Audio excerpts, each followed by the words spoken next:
Hi, Diana with DivineFractal.com here. Continuing our amazing story, The Sasquatch Message to Humanity, Conversations with Elder Kamooh. Chapter 15. As your mind has disconnected you over time from your soul, trapping you in the material 3D realm under the pressure of the uncivilization enslaving our home planet, you have separated spiritual and scientific wisdom, making both incomplete.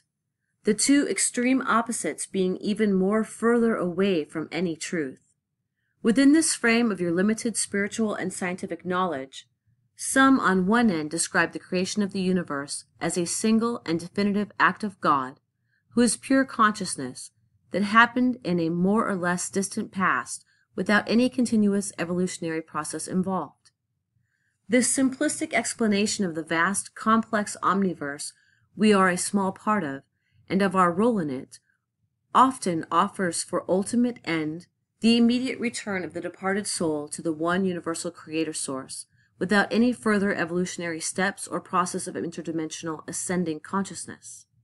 The souls, instructed this way, lack the necessary understanding and motivation to continue consciously their spiritual evolution on this physical plane, as well as in higher dimensional planes in the afterlife.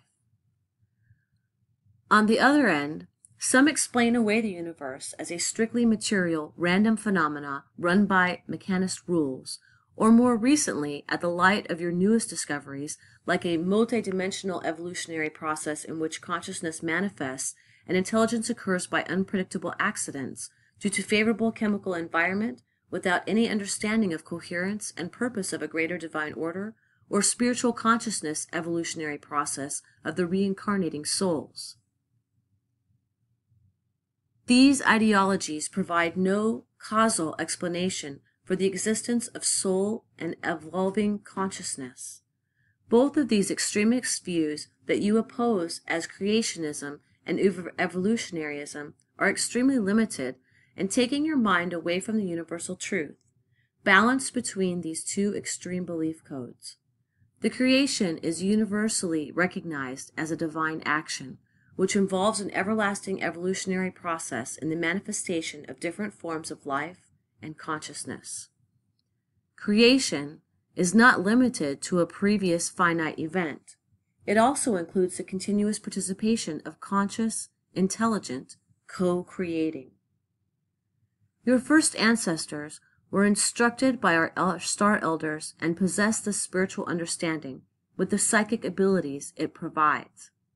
Since the downfall of Atlantis, as your human people have been gradually disconnecting from their soul and from other forms of life, including from my people, your people kept contact with interdimensional beings like my people and our star elders through some of yours, as channels gifted with psychic abilities, often inherited from some of our DNA in their genes.